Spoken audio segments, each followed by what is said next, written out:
이 시간 우리 하나님의 말씀은 빌립보서 3장입니다. 17절부터 21절 말씀까지 제가 봉독을 해드리도록 하겠습니다. 빌립보서 3장 17절부터 21절 말씀까지가 되겠습니다. 제가 봉독해 드리겠습니다. 형제들아, 너희는 함께 나를 본받으라. 그리고 너희가 우리를 본받는 것처럼 그와 같이 행하는 자들을 눈여겨보라. 내가 여러 번 너희에게 말하였거니와 이제도 눈물을 흘리며 말하노니 여러 사람이 그리스도의 십자가의 원수로 행하였느니라. 그들의 마침은 멸망이요 그들의 신은 배요 그 영광 그들의 부끄러움에 있고 땅의 일을 생각하는 자라. 그러나 우리의 심히 그는 하늘에 있는지라. 거기로부터 구원하는 자 곧 주 예수 그리스도를 기다리노니 그는 만물을 자기에게 복종하게 하실 수 있는 자의 역사로 우리 낮은 몸을 자기의 영광의 몸의 형체와 같이 변하게 하시리라. 아멘. 하나님 아버지 고맙습니다. 오늘도 우리로 살아계신 하나님을 예배하게 하시고 이 시간 주의 말씀을 청종할 수 있는 은총을 내려주심을 감사를 드립니다.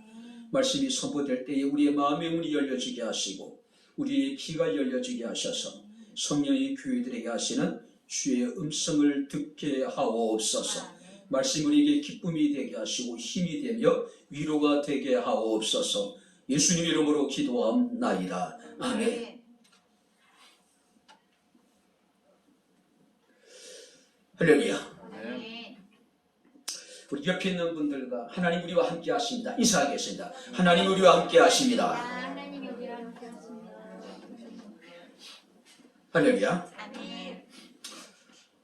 이제 대한민국이 다민족, 다문화 국가로 급속하게 변화하고 있습니다.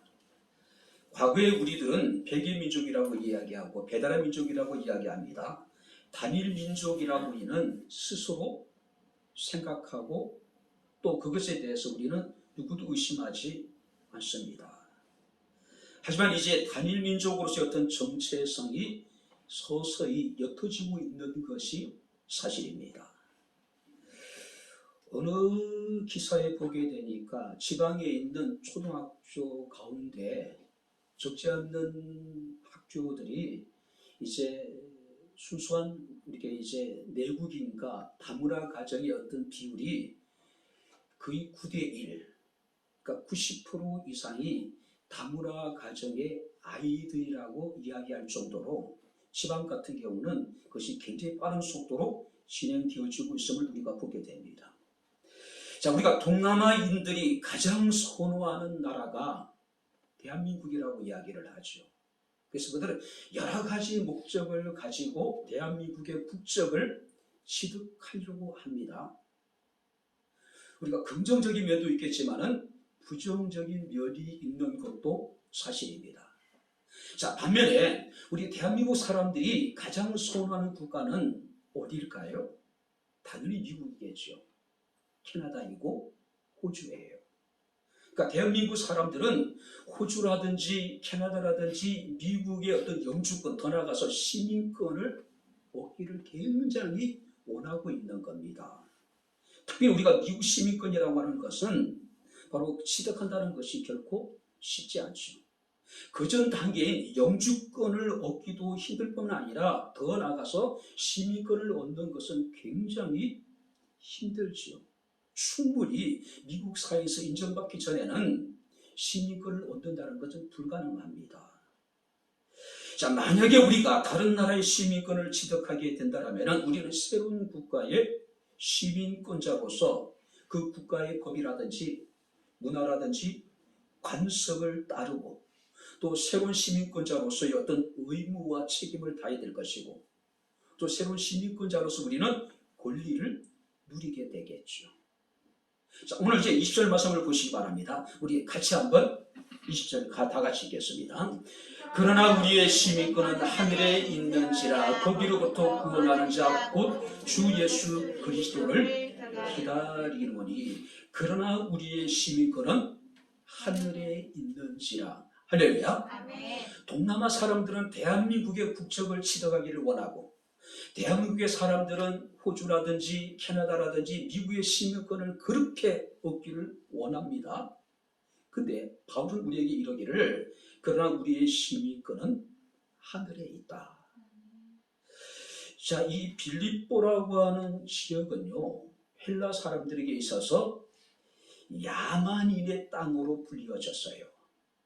이 빌립보 예전의 이름이 뭐냐면은 작은 우물이라고 하는 뜻을 가지고 있는 그레니테스. 한마디로 이 그리스 사람들에게 이 빌립보는 야만인들의 땅에 지나지 않았습니다. 그런데 알렉산더 대왕의 아버지였던 빌립 2세가 그 땅을 정복하고 그 땅을 자신의 이름을 따서 빌립보라고 명명을 하게 됩니다. 자, 빌립뿐만 아니라 그의 아들이었던 알렉산더 대왕까지도 이르러서 많은 사람들을 이주시키기도 하고 또 개발을 해요. 단 하나의 목적이에요. 철저하게 빌립보라고 하는 지역을 헬라화시키기 위한 목적이었어요. 그러나 별 효과가 없었습니다. 자, 헬라 제국이 멸망하고 그 다음에 이제 로마 제국이 등장하게 되죠. 자, 로마 제국 역시도 마찬가지입니다. 자, 퇴역한 장군들이라든지 이 수많은 로마 군인들에게 로마 시민권을 부여를 한 거예요. 그리고 빌립보로 이주를 시킨 겁니다. 이주시킨 목적이 뭐냐면은 바로 이 빌립보라고 하는 이 야만인의 이 도시를 로마화 시키라고 하는 목적이었어요. 자, 로마 이 정책은 대성공을 거두게 됩니다. 그리고 이 빌립보라고 하는 도시는 리틀 로마라고 불릴 정도로 완전히 로마화된 도시로 변화되게 되는 겁니다. 자, 로마인들에게 있어서 로마 시민권은요, 세상에 무엇보다도 소중하고 자랑스러운 것이었습니다. 가치 있는 것이었어요.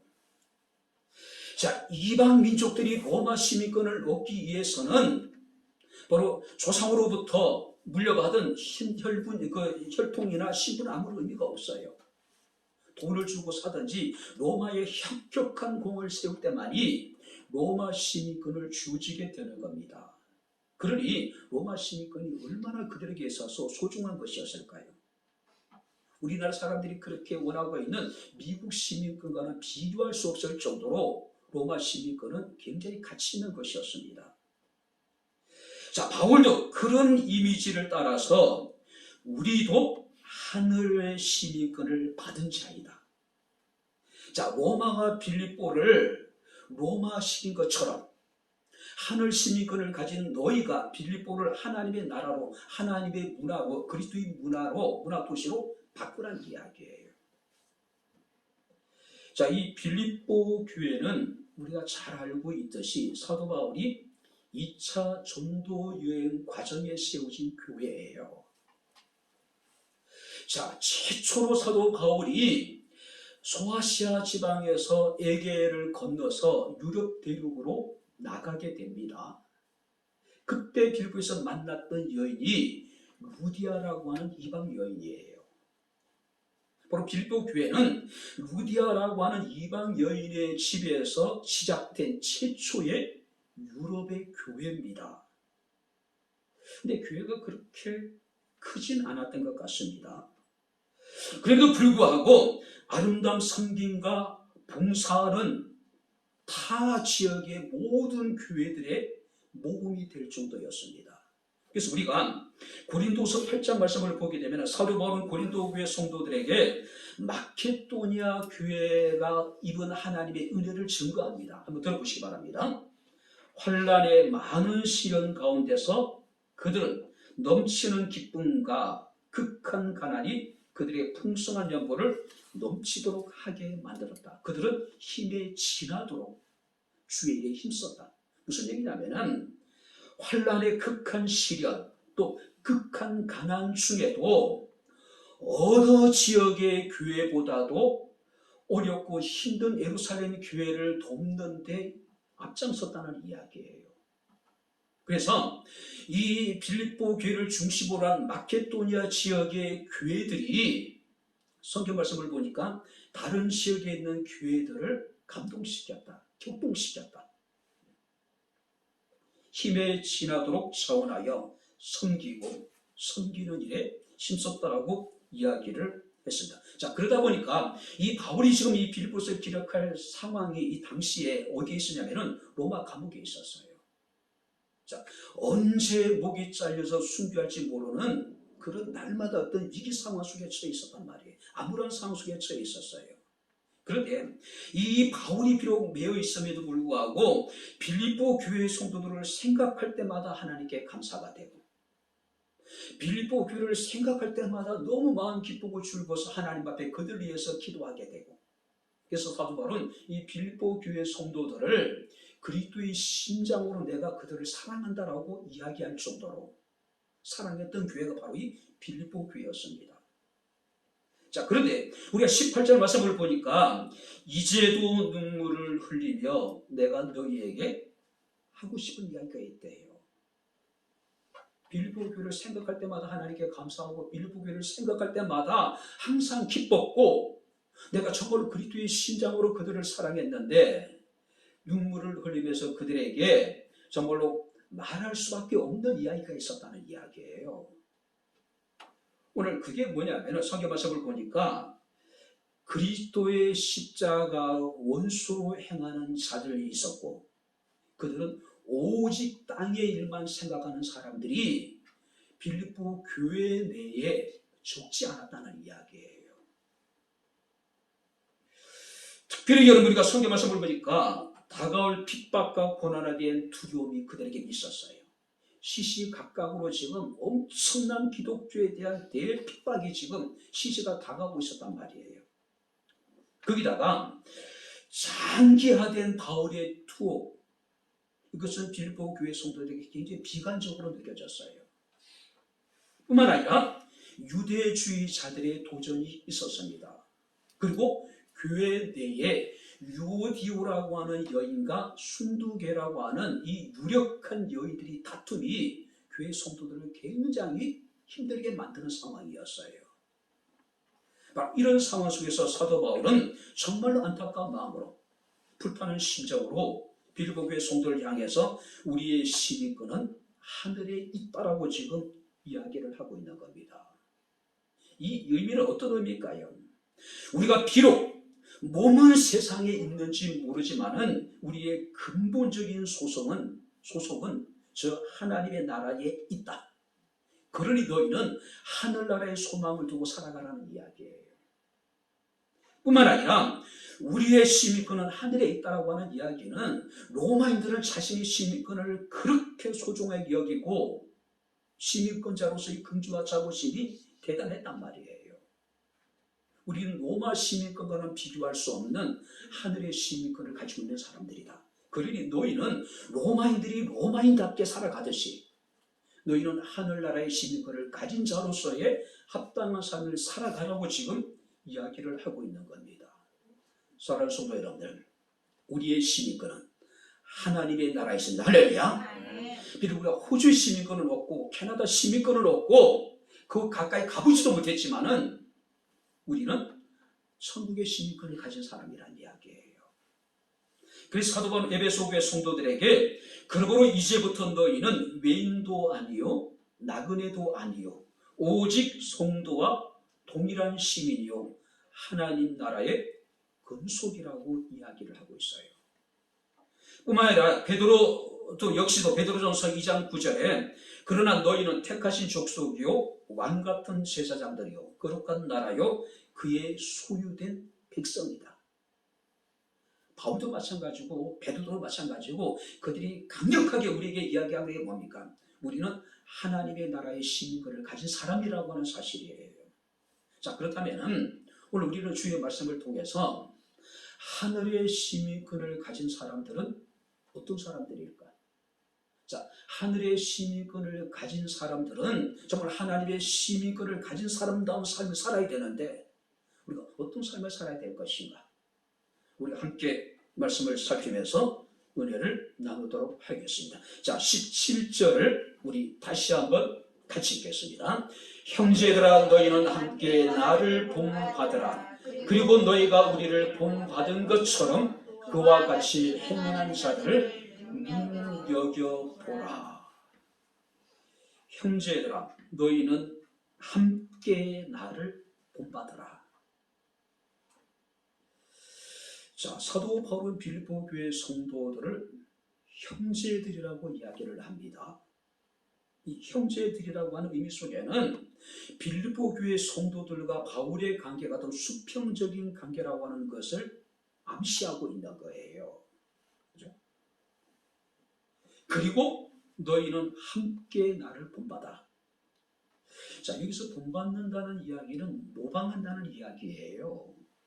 우리가 본을 뜬다는 이야기예요. 그리고 시제가 현재 명령형이에요. 너희는 끊임없이 언제 어디서나 항상 모든 일에 있어서 나를 모방해라, 나를 따르라, 나를 본받으라고 이야기하는 거예요. 근데 우리는 상당히 부분적입니다. 제한적이에요. 선택적이에요. 본받고 싶을 때만 본받은 거예요. 자신에게 유익이 될 때만 우리는 따라하려고 하는 겁니다. 근데 여기서 나를 본받으라고 이 이야기가 여러분들이 어떻게 들립니까? 만약에 제가 여러분들에게 여러분들은 저를 본받으십시오 얘기하면은 우리 교회들의 반응이 어떨까요? 굉장히 불편할 것 같아요. 귀에 거슬리지 않을까요? 아니 상식적으로 예수를 본받으라, 예수님을 따르라 그러면 충분히 이해가 될 것 같은데, 공감이 될 것 같은데, 바울이 나를 본받아라. 아무리 바울이 훌륭한 사도인 것은 사실이지만은 어차피 그 역시 인간의 한계를 극복할 수 없는 존재예요.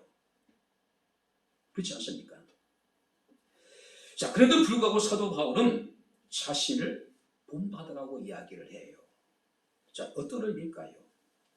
바로 지금 이 사도 바울 입장에서는요, 이 빌립보 교회 성도들에게 그리스도의 헌신에 대한 모델을, 실제적인 모델을 통한 그 교훈이 필요한 상태였어요.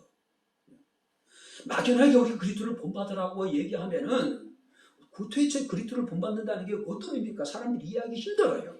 그죠? 비록 자기 자신의 실패의 가능성, 자신이 불완전하다는 것도 사도 바울은 분명히 알고 있었습니다. 그래도 불구하고 이 바울은요, 누구보다도 자기 분이라든지 자기 희생이라든지 겸손이라든지 다른 사람에 대한 봉사라든지 하나님을 향한 거룩한 열심, 바로 이런 것들은 바울을 특징할 수 있는 것들이란 말이에요. 그러니까 바울은 바로 비록 자신이 불완전하고 자신에게도 분명히 실패할 수 있는 많은 가능성이 있어도 불구하고 자신의 삶을 통해서 자신의 생활의 방식이 빌립보 교회 성도들에게는 충분히 본이 될 만하다라고 확신했던 거예요. 모델이 될 만하다라고 그는 믿었다는 거예요. 자, 그렇기 때문에 사도 바울은 자신을 그리스도를 본받는 구체적이고 실제적인 모델로 이 빌립보 교회 성도들에게 지금 제시하고 너희는 나를 본받으라고 이야기하고 있는 거예요. 바울은 이미 고린도전서 11장 1절에도 고린도 교회 성도들을 향해서도 내가 그리스도를 본받은 자 된 것 같이 너희도 나를 본받은 자가 되라고 이야기를 합니다. 자, 이것은요, 교만한 이야기가 아니에요. 우울감에 사로잡혀서 지금 나를 본받으라고 이야기한 것이 아니에요. 바울은 모든 성도들이 자신과 함께 그리스도를 본받은 자 되기를 원했던 거예요. 그래 바울의 간절한 바람이 나를 본받으라고 하는 이 겉면 속에 들어있는 거예요. 오늘 사랑하는 성도 여러분들, 우리가 서로가 서로에게 정말로 본받을 수 있는 사람이 되어줬으면 좋겠어요. 본받을 만한 사람이 아무도 없다. 어쩌면 그것은 실제 그럴 수도 있을 것이고, 그렇게 말하는 사람이 교만해서 그럴 수 있을 거예요. 옛 지혜자들이 하나같이 한 이야기가 뭡니까? 세 명이 함께하면 그 중에 한 명은 분명히 내게 무엇인가를 교훈할 만한, 깨닫게 할 만한 지혜자가 존재한다는 거예요. 뿐만 아니라 사도 바울은 너희가 우리를 본받은 것처럼 그와 같이 행하는 자들을 눈여겨보라. 자, 여기서 우리라고 하는 것은 바울과 디모데와 그 빌립보 교회에서 파송해서 바울을 섬기도록 만든 에바브로디도라고 하는 사람을 이야기하고 있는 겁니다. 그런데 바울은 그와 같이 행하는 자들 좀 눈여겨보라. 자, 여기 보시기 바랍니다. 눈여겨보라는 이야기는 무슨 의미냐면은 자신을 비롯하여 신앙의 모범이 될 만한 사람들을 주의 깊게 살펴라. 그런 자들을 주목하라. 그런 자들을 본받아라. 본받아라. 아무리 백경목교회 적은 교회일 수도 있지만 얼마 되지 않는 성도들이 함께 모여 예배를 드리지만 분명히 우리에게도 서로 본받을 만한 사람이 있다는 이야기예요. 그래서 사도 바울은 빌립보 교회 성도들에게 이르기를 너희가 우리를 본받은 것처럼 그와 같이 행하는 자들을 눈여겨보라. 주목하고 주의 깊게 살피라는 이야기예요. 그리고 그들의 신앙을 본받아라. 좀 본받아라.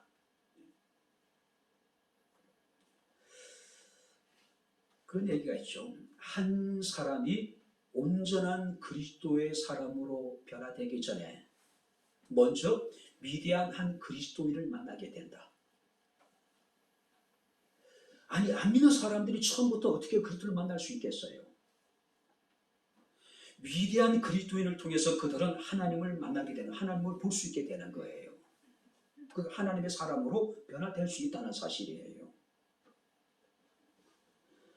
한국 교회가 사회적으로 이제는 무시를 당하고 멸시를 당하고 어떤 철저하게 소외를 당하고 있는 것이 사실이에요. 한 정치인의 이야기는 언론에 도배가 됩니다. 우리가 생각하기에 별별이 없는 평론가 한 사람의 이야기를 언론들은 대서특필 해줘요. 그죠? 근데 지금 우리가 대선 전국에서 한국의 각 신학교 교수들이 또 적지 않은 사람들이 우리 대선을 바라보면서 우려하고 있어요. 그죠? 무당이 또 여러 가지 어떻습니까? 좋지 않는 현상들이 우리 사회에 지금 벌어지고 있잖아요. 법사가 등장하고 신천지 이단이 등장하고 그래서 한국교회가 우려를 나타내고 있는 거예요. 근데 언론들이 다뤄주지 않는 거예요. 별볼 없는 평론가 한 사람의 이야기는 언론들이 그냥 포털 사이트에 그냥 헤드라인 뉴스로 실어주는데 그래도 1000만이 넘는 한국 교회를 대표할 수 있는 신학대학의 교수들이 지금 우리의 현실을 바라보면서 안타까운 마음으로 또 한국 기독교를 대표할 수 있는 KNCG라는 이런 단체에서 성명을 발표해도 무시해버리는 거예요. 교회를 다니는 적지 않은 사람들이 다른 성도들의 모습에 실망하여 교회를 떠나는 현실을 우리는 제대로 직시할 필요가 있는 거예요. 많은 사람들은 이야기를 합니다. 저도 그런 얘기를 해요. 사람 보고 교회 다니는 게 아니더라고. 사람 보고 예수 믿는 거 아니라고. 예수 믿으라고. 야, 오직 주님만을 바라보라고. 근데 그럴듯한 이야기 같아요. 또 맞는 이야기도 되는 것 같아요. 그러나 바울은 그렇게 얘기하지 않습니다. 나를 보지 말고 사람들 바라보지 말고 하나님만 바라보고 얘기하지 않아요. 나를 본받아라. 그리고 나를 본받고 그와 같이 행하는 자들을 좀 주의 깊게 살피고 그들에게 관심을 가지고 그들의 신앙을 본받으라고 이야기를 하고 있는 거예요. 우리가 사람들에게 나를 보지 말고 하나님을 바라보라고 이야기하기 전에 정말로 우리 자신이 먼저 그리스도를 본받는 사람이 되고, 그리고 사람들 하여금 자신의 삶을 통해서 우리가 예수를 증거해야 되지 않겠을까? 증거해야 되지 않을까? 그죠? 자, 그렇다면 성경 말씀을 보니까 우리가 그리스도를 본받는다라고 하는 것은 어떤 의미일까요? 우리가 빌립보서 2장 5절부터 8절 말씀을 보니까 너희 안에 이 마음을 품으라. 곧 그리스도 예수의 마음이지. 자, 그리스도를 본받는다는 이야기는 어떤 거예요? 내 속에 예수의 마음을 품는 거죠. 그 마음은 어떤 마음일까요? 그는 근본 하나님의 본체시나 하나님과 동등됨을 취할 것으로 여기지 아니하시고 자기를 비워 종의 형체를 가지사 사람들과 같이 되셨고 사람의 모양으로 나타나사 자기를 낮추시고 죽기까지 복종하셨으니 십자가에 죽으심이라. 자, 예수 그리스도를 본받는다는 것은 그리스도의 마음을 품는 겁니다. 그리스도의 마음이라는 것은 뭡니까? 비우심, 낮아지심, 그리고 복종하심, 그리고 하나님이 그를 높이심이에요. 이것이 기독교의 곧 기독론이라고 이야기를 합니다. 스스로를 비우시고 철저하게 낮아지시고 죽기까지 순종하셨던 그 그리스도의 마음을 우리가 품는 것이 그리스도를 본받는 거예요. 우리의 삶을 통해서 그리스도의 마음이 우리 속에 이렇게 좀 품어졌으면 좋겠어요. 그리스도의 마음을 우리가 좀 가졌으면 좋겠어요. 자기를 비우시고 스스로를 낮추시고 죽기까지 복종하셨던 바로 그 그리스도의 마음, 그리스도의 성품을 우리가 갖는 거예요. 자, 두 번째 말씀을 보시기 바랍니다. 18절 우리 다 같이 읽겠습니다. 18절 같이 읽겠습니다. 내가 여러 번 너희에게 말하였거니와 이제도 눈물을 흘리며 말하노니 여러 사람들이 그리스도의 십자가의 원수로 행하였느니라.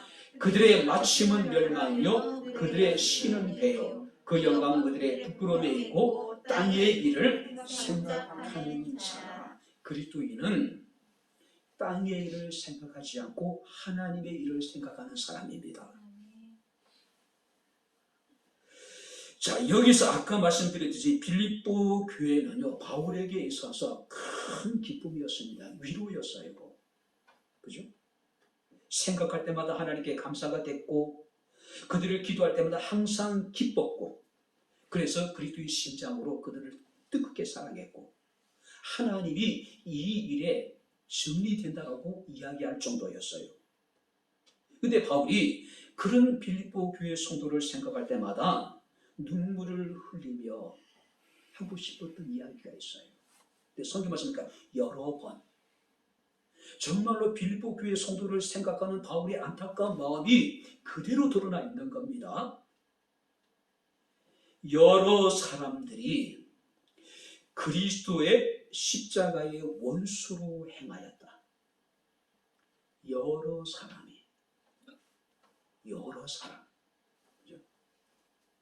근데 그들은 그리스도의 십자가의 원수. 자, 여기 보시기 바랍니다. 십자가의 원수가 교회 밖에 있으면서 기독교를 핍박하는 사람들이 아니라 그리스도의 십자가의 원수가 어디에 있습니까?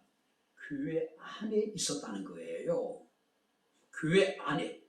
그죠?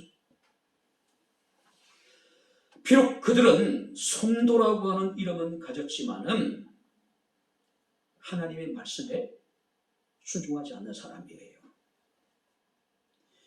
입으로는 주여 주여 하면서도 그들의 신앙과 삶이 전혀 일치되지 않는 거예요. 한마디로 그들은 땅의 일, 그러니까 세속적인 일에만 몰두했던 인물들이에요. 그래서 사도 바울은 그들에 대해서 십자가의 원수라고 지금 이야기하고 있는 거예요. 특별히 여기서 땅의 일을 생각한다는 이야기는 여기 보시기 바랍니다. 땅의 일에 주의하고 그곳에 마음을 두는 겁니다. 그러니까 세상 일에서 마음이 떠나지 않는 거예요. 떠나지 않는 거예요. 교회에서 예배를 드리고, 교회에서 찬송을 하고, 교회에서 기도를 하고, 설교 시간에 주의 말씀을 들어도 마음은 지금 세상에 있는 거예요. 온전히 우리가 하나님을 예배하기보다는 우리가 습관적으로 찬송도 하고 기도도 하고 예배 순서에 따라서 일어났다 앉았다 예배를 드리지만 마음은 지금 세상에서 떠나지 못하고 있는 거예요. 몸은 하나님 앞에 나와 있는데 그 마음과 정신은 지금 세상 일에서 헤어나오지 못하고 있는 거예요. 분명히 스스로를 믿는 사람이라고 이야기하지만은 믿는 사람의 모습을 교회 안에서 그에게 찾아볼 수 없는 거예요. 그렇다면은 땅의 일만 생각하는 사람들은 어떤 사람들일까요? 19절 말씀을 보게 되니까 이렇게 이야기하고 있습니다. 그들의 마침은 멸망이요 그들의 신은 배요 그 영광은 그들의 부끄러움에 있고 땅의 일을 생각하는 사람들이다. 자, 여기 보시기 바랍니다. 그들의 신은 뭐예요? 그들의 배. 자, 그들의 신이 배라고 하는 것은 오직 그들은 육체적인 쾌락만을 추구하고 있다. 이것이 그들의 신은 배라는 이야기예요. 그래서 육신에 어떤 불편을 주거나 자기 자신에게 이익이 되지 않으면 어떤 것에도 가치를 두지 않는 거예요. 한마디로 그들은 자기의 욕심을 채우는데 급급한 겁니다. 그런 사람들에게는 하나님의 말씀이 무슨 의미가 없는 거예요. 아무런 의미가 없는 거예요. 도덕이나 윤리라든지 어떤 이런 사람들이 세상적인 의리도 존재하지 않는 거예요. 오직 개인의 어떤 이익이에요. 그러니까 자기의 배만 불리면 되는 거예요. 그래서 그들에게 있어서 하나님을 믿는 것조차도 실제로는 자신의 어떤 욕망을 채우기 위한 목적이에요. 그래서 사도 바울은 디모데후서 6장 5절에 경건을 이익의 방도, 이익의 도구로 삼는 사람들이라고 이야기하는 거예요. 무슨 얘기예요? 예수 팔아 장사하는 사람들이에요. 교회 팔아 장사하는 사람들입니다. 신앙을 팔아서 장사하는 사람들이에요. 오직 그들의 최대 관심은 뭡니까? 자신의 이익이에요. 하나님의 영광이라든지 교회의 어떤 덕을 세우는 그건 중요하지 않아요. 그죠? 문제는 이런 부류의 사람들이 여전히 존재하고 있다는 거죠. 오직 땅의 일만 생각하는 사람들, 자신의 이익만을 추구하고 그것이 최고의 가치, 최고의 목적이 되어져 버린 사람. 예수 팔고 교회 팔고 신앙 팔아서 자신의 이익을 취하는 사람들, 이런 사람들이 있었다는 거죠. 그래서 바울은 여러 번 눈물을 흘리면서 그들에게 이런 이야기를 하고 있는 거예요. 뿐만 아니라 이것들 어떤 사람들입니까?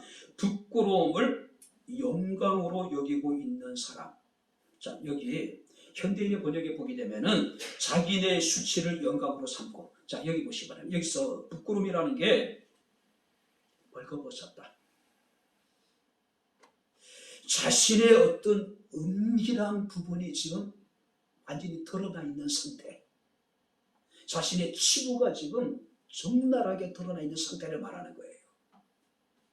그런데 자신이 벌거벗은 모습이 사람들 앞에 드러나 있고 자기의 부끄러운 치부가 지금 드러나 있음에도 불구하고 부끄러움을 못 느껴요. 오히려 그것을 자랑스럽게 생각한다는 거예요. 자랑스럽게 생각한다는 거예요. 하나님 앞에서 자신의 부끄러운 모습이, 죄인된 모습이 드러났음에도 불구하고 그것에 대해서 우리가 안타깝게 여기고 그것에 대해서 통회하기보다는 오히려 그것을 자랑 삼는 겁니다. 그것을 영광스럽게 생각하는 거예요. 비도덕적이고 반인륜적인 모습입니다. 파렴치한 행동을 하면서도 티끌만치 양심의 가치도 느끼지 않는 거예요. 오히려 가책은 고사하고 그것을 사랑하고 그것을 영광스럽게 여기고 있는 거예요. 그래서 우리가 예레미야 6장 13절 15절 말씀 보니까 당시 사람들의 모습을 이렇게 기록하고 있습니다. 그들이 가장 작은 자로부터 큰 자까지 다 탐욕을 부리며 거짓 선지자로부터 제사장까지 다 거짓을 행하였다. 큰 자로부터 작은 자리까지 다 탐욕을 부리고 선지자로부터 제사장까지 다 거짓을 밥 먹듯이 행했대요. 문제는 그들이 가증한 일을 행할 때에 부끄러워하였느냐? 아니라 그들은 조금도 부끄러워하지 않을 뿐 아니라 얼굴도 붉어지지 않았다. 부끄러움을 부끄러움을 느끼지 못하는 겁니다. 오히려 그것을 자랑하는 거예요. 그래서 영광스럽게 여기고 있었다는 이야기예요. 그래서 바울은 이런 사람들을 생각할 때마다 눈물을 금할 수가 없었다. 눈물을 금할 수가 없었다. 여러 사람들이 예수를 믿는다고 신앙을 고백을 했지만은 중요한 것은 그들은 오직 자신의 일에만 골몰하는 겁니다. 부끄러운 것을 자랑하고 그것을 영광스럽게 여기고, 그러니까 소영주에 사로잡혀 있는 거예요. 예전에 교회가 굉장히 어려울 때 그 중심에 섰던 사람 가운데 한 사람이 그런 얘기를 했어요. 내가 총대 맸다. 부끄러운 줄 알아야죠. 하나님 두려운 줄 알아야죠. 좋지 않은 일의 중심에 서서 그것을 자랑스럽게 여기고 영광스럽게 여기는 겁니다. 그리고 자기가 총대 맸다. 대단한 용기가 되는 것처럼. 오늘 그들의 영광은 부끄러움에 있다. 부끄러움을 알아야 돼요. 예전에 고 노무현 대통령이 그런 얘기를 하셨습니다. 부끄러운 줄 알아야지. 부끄러운 줄 알아야지. 최소한 부끄러움은 느낄 수 있어야죠. 창피함을 느낄 수 있어야죠. 근데 현대인들의 특징이 뭡니까? 부끄러움을 못 느끼는 거예요. 오히려 부끄러움을 자랑 삼아서 이야기하는 거예요. 영광스럽게 여기고 있는 거예요. 대통령 후보들의 모습을 보면서 여러분 어떤 생각을 합니까? 그 가족들을 보면서 어떤 생각합니까? 부끄러운 줄 알아야지. 창피한 줄 알아야지. 모든 부끄러움은 국민들의 목이에요. 창피해요. 아무렇지도 않다고 생각하고 있는 거예요. 뿐만 아니라 그들의 여러분들이 종말은 뭡니까? 그들의 마침은 멸망이다. 결국 하나님의 일을 생각하지 않고 땅의 일만을 생각하고 자신의 이익만을 추구하고 자신의 부끄러움을 자랑스럽게 여기는 그런 사람들의 마침은 멸망이래요. 그들은 멸망당한 것이다. 그죠? 멸망이라고 하는 것은 단순한 멸망이라는 표현이 아닙니다. 영원한 형벌로서의 완전한 파멸. 맹세그래도 교인인데 머릿속에는 온통 땅의 일만 가득 차 있는 겁니다. 그들의 생활 방식도 안 믿는 사람들과 다를 것이 하나도 없는 거예요. 그래서 바울은 그들에게 이르기를 불신자들과 똑같이 그들은 영원한 하나님의 형벌을 받아서 그들은 완전히 파멸하게 될 것이다. 내가 지금 교회 안에 앉아있다고 안심하지 말란 이야기예요. 내가 주여 주여 한다고 안심하지 말란 이야기예요. 안 믿는 사람들과 별반 다를 것이 없다면은 너희도 안 믿는 사람들과 더불어서 영원한 형벌을 받아서 파멸하게 될 거란 이야기예요. 제대로 믿으란 이야기예요. 그렇죠? 우리가 마태복음 16장 말씀을 보게 되면 가이사랴 빌립보에서 베드로가 주님으로부터 칭찬을 받았습니다. 근데 곧이어 바로 사탄이라고 하는 실망을 받습니다. 왜 그랬습니까? 내가 하나님의 일을 생각하지 않고 도리어 사람의 일을 생각했다. 땅의 일만을 생각했기 때문에 예수께서는 베드로에게 사탄아 내 뒤로 물러가라고 이야기하고 있는 거예요. 사도 바울은 골로새교회 성도들 향해 이런 이야기합니다. 그러므로 너희가 그리스도 예수와 함께 살리심을 받았으면 한번 따라해보시면 이의 것을 찾아라. 위의 것을 찾아라. 이의 것을 생각하라. 위의 것을 생각하라. 땅의 것을 생각하지 말라. 땅의 것을 생각하지 말라. 그러므로 땅에 있는 지체를 죽이래요. 죽게 될 게 뭡니까? 음란과 부정과 사욕과 악한 정욕과 탐심이니 탐심은 우상 숭배다. 이것도로 말미암아 하나님의 진노가 임하였느니라. 이의 것을 생각하지 않고 땅의 것만을 생각하다 보면은 결국 그것들로 인해서 하나님의 진노가 우리에게 임하게 될 거라는 거죠. 사랑하는 성도 여러분들, 우리는 하나님의 나라의 시민권을 가진 사람들입니다. 할렐루야. 아멘. 땅의 것만을 생각하는 사람이 아니라 하나님의 일을 생각하는 사람, 이의 것을 찾고 이의 것을 생각하는 사람들이 바로 하늘의 시민권을 가진 사람들이라는 거죠. 자, 그러면 마지막으로 이제 20절 말씀을 같이 읽겠습니다. 20절 다 같이 읽겠습니다. 그러나 우리의 시민권은 하늘에 있는지라 거기로부터 구원하는 자 곧 주 예수 그리스도를 기다리노니. 하늘의 시민권을 가진 사람은 어떤 사람들일까요? 주 예수 그리스도를 기다리는 사람, 참 소망 가운데 예수의 오심을 기다리는 사람. 할렐루야. 아멘. 자, 여기서 현대의 성경을 보니까 이 부분을 이렇게 번역해 놨습니다. 그러나 우리의 시민권은 하늘에 있습니다. 그곳으로부터 우리는 구주로 오실 주 예수 그리스도를 기다리고 있습니다. 그곳에서 오시는 우리 주 예수 그리스도를 우리는 기다립니다. 그곳이 어딜까요? 주님께서 성천하시면서 내가 너희를 위해서 소소를 예비하러 가노니, 소소가 예비되면 다시 오시겠다고 말씀하셨죠. 우리를 위해서 소소가 예비되어져 있는 그곳은 어딜까요?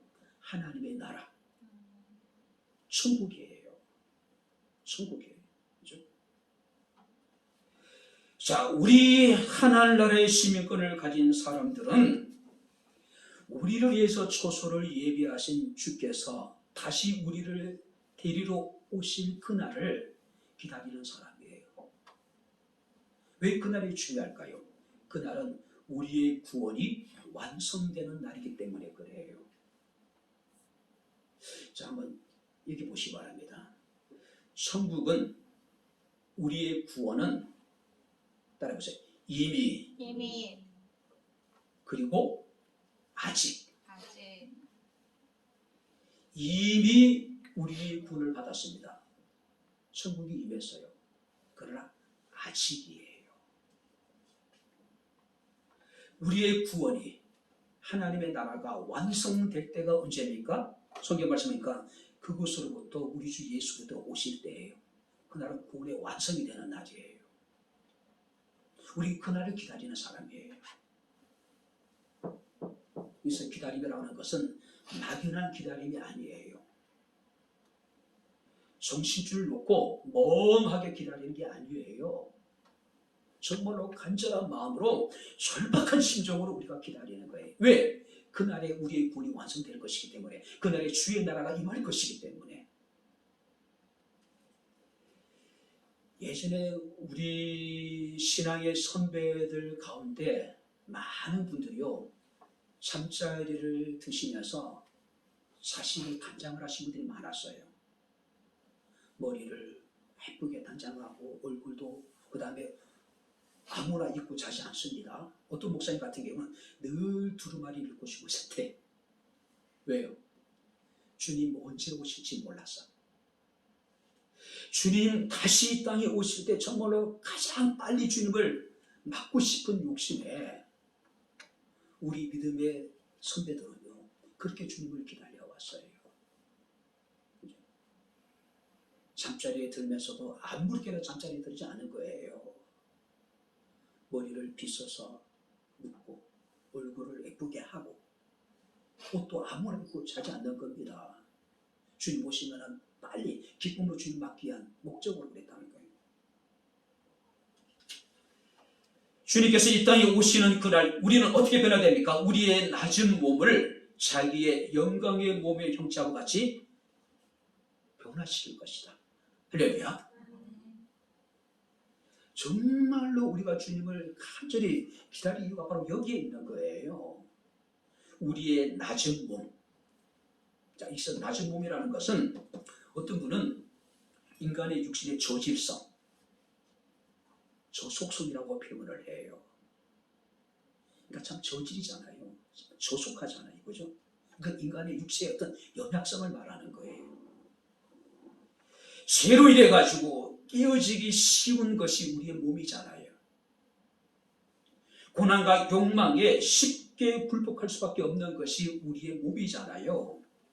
그런데 이런 저질스럽고 이렇게 저속한 우리의 연약한 몸을 당신의 영광스러운 몸의 형체와 같이 우리를 변화시킬 것이다.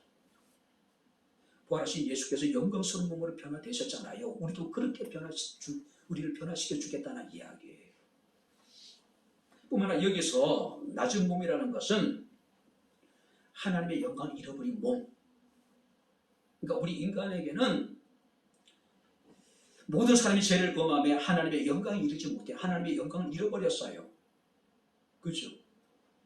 그런데 우리가 다시 하나님의 영광을 입게 될 거란 이야기예요. 그래서 예수의 영광스러운 몸처럼 우리 몸도 변화되게 될 거란 이야기예요. 죄는 하나님에게서 받은 그 영광을 박탈해 가버렸죠. 그래서 우리는 영광을 잃어버린 우리의 육신이라는 것은 저질스럽고 저속하다는 이야기예요. 연약하기 짝이 없다는 이야기예요. 그런데 주님께서 이 땅에 오셔서 우리의 낮은 몸을 자기의 영광의 몸의 형체와 같이 우리를 변화시켜 주시겠대요. 나이가 드니까요, 어디 하나 성한 곳이 없어요. 어디 하나 성한 곳이 없더라고요. 그죠? 이 몸으로 내가 주님을 과연 맞을 수 있을까?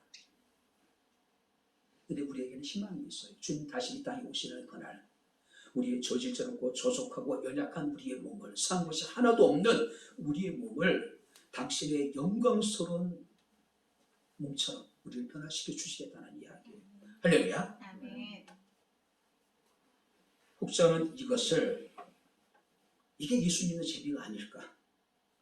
우리가 주의 오심을 기다리는 목적이고 이유이고 또 이것은 하나님의 시민권을 가진 사람이 누릴 수 있는 최고의 영광이고 중요한 것은 결코 우리의 하나님은 우리의 이 소망을 부끄럽게 하지 않으실 것이고 할렐루야. 아멘.